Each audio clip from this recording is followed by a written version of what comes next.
missionné ci coordination départementale bi ci coordination régionale la majorité présidentielle au niveau de la région de Kolda. waaw lu tax ñu démissionné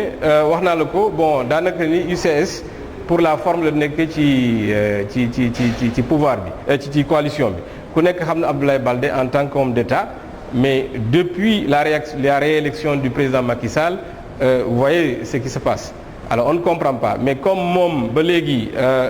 mënul jël décision officielle donc man en tant que responsable à la base département de Vélingara dama jël te décision di démissionner ci UCS ak ñi ma àndal samay collaborateurs ñu nekk fii au niveau national au niveau de la diaspora waxtaan nañ te jël nañ décision aujourd'hui quitter UCS parce que tout simplement suñu leader Abdoulaye Baldé parewul pour jóge ci majorité bi. loolee sax moo daal di ndar kippe pàcc gu njëkk gi nes gis ñu ubbi ñaareelu pàcc gi doore ko ak lii yéenekaay yi mu Walf Quotidien xëy ca fajar daal di rek fësal ci xët yi wàllu wi nga xamante ni nemmeeku ne ni ñu ngi ëxtal ak rek ñàkkee teggin presse bu Sénégal mu dem ba naan suspension wu signaux yu ay télévision attaque yi ñu nemmeeku ci groupe de presse yi ak tiitange taskatu xibaar yi bu ñu wàccee ci terrain bi tax na ñuy xamle ne média bu Sénégal jamono ji fitna la ñu àndal gannaaw tiitange goo xam ne ñu ngi koy muutuwaale fépp fu ñu mënta nekk dem nañ sax ba daal di déposer ab plainte contre X boo xam ne nii mu ngi daw ki ko jëf nag jébbal direct waa appel gannaaw bi ñu daal di menacé lu mel ni Dakar Actu ak site bile di leeral.net source a moom fël ba tey ci mbiru Ousmane Sonko Adji Sarr xam leen na ni mbir mi nag accusation sur accusation la moom Adji Sarr dem sax ba ni Ousmane Sonko da ko rek siif ci lu bari yoon journal bi ne waa léegi bu ñu defoon test ADN nag fan lay mujjee daanaka mu mel ni lu ñu teg ci xët yi ba tey ci source a ñu nemmeeku na am na benn somme bu ñu rek gis ne daanaka dafa réer ci mbirub autoroute à péage ndax bu ñu ko dee xayma 18 milliards la ñu tënk ne ba tey xamul fu muy dugg ci kees gi te booy seet ñoom def nañu seenu gëstu ne ticket 1000 francs bi Sénégal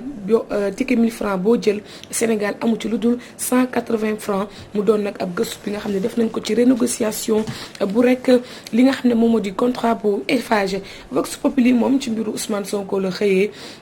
ne Ousmane Sonko naam xale bu jigéen bi défié na ko di Adji Sarr waaye Ousmane Sonko ba tey dafa mel ni ku ragal jàkkaarloo bi ci diggante mag soxna si li nga xam ne nag mën nañ ko jàpp mooy ne Vox Populi nee na waa soxna si nee na ko nawaat waaye Ousmane Sonko jamono ji waxagul ba tey ci li ci jëm moom nag Cheikh Tidiane Dièye dafa rek métitlu li ñu jël mbir mi di ko rek politiquer lu jëm ci le quotidien yéenekaay yi nag moom sortie médiatique bu Ousmane Sonko Adji Sarr muy xam ne lii ab procès verbal lay niru critique yéenekaay yi nii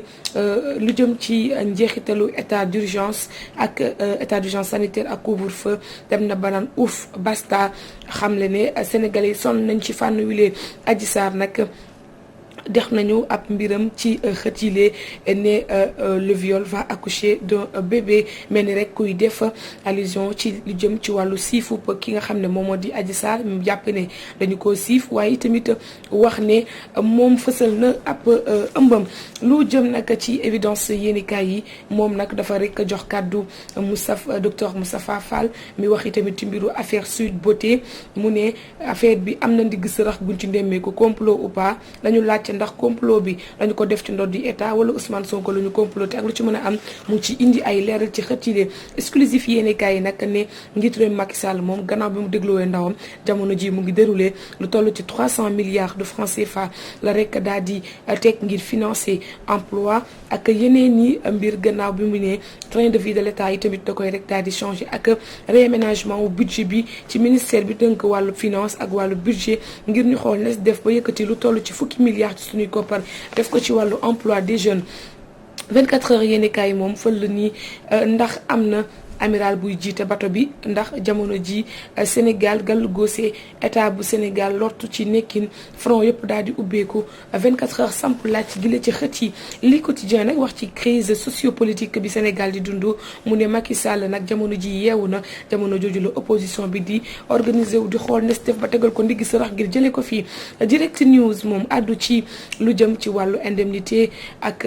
jafe-jafe ci wàllu dem géeg dikk gi lan moo tax état bu Sénégal fas yéenee xoolaat dépense yi lépp ñu daal di jox kàddu Abdoulaye Daouda Diallo ci biir xët yi Dakar Times nag moom xëy daal di samp lu doy waar di rek xeex wopp geeg coronavirus muy xam ne lii mën nañ ko dippee mbasub faux médicament ndax jamono ji garab yu bon yi mu ngi dugg nii rek ab ngooñ te loolee faaw ñu xoolaat ko dem sax ba autorité war nañu xool nes def ba mën a investir ngir rek daal di dakkal lu jëm ci wàllu commercialisation faux médicaments yi nga xam ne bëri na ci réew Sénégal. Le Soleil yéeni kaay tamit ci wàllu wergu yaram la dox ne AstraZeneca mi ñuy sëkkatal di àddune dafa rek am ay effets secondaires yu mën a gàllankoor nekkinu askan wi organisation mondiale de la santé nag nee na dañu war a wéyal suñu campagne vaccination moom xam la ne agence européenne bu médicament nee na AstraZeneca lu wóor la Covid-19 ci Sénégal nag dañu jàpp ne léegi ñu atteindre baaru junni doomi aadama yu ca faatu observateur moom def ab gëstu bu yaatu jëmale ko ci confidence ci ñi nga xam ne nii ñoom ñoo di ay soldats de guerre soldats yi nga xamante ñu ci bëri dañoo rek amputé dagg seenu tànk wala am ñàkk seenu cër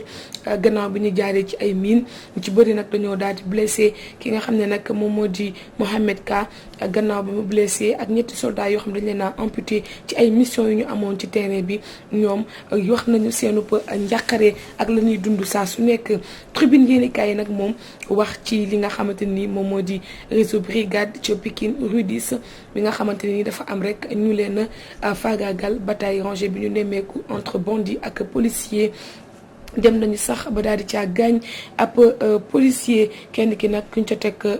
ku ñu jàpp ne mbir mi laale na ci mu ngi sant Thiam juddu ati 1982 keneen ki Thiaw ati 1989 keneen ki MS Diallo moom tamit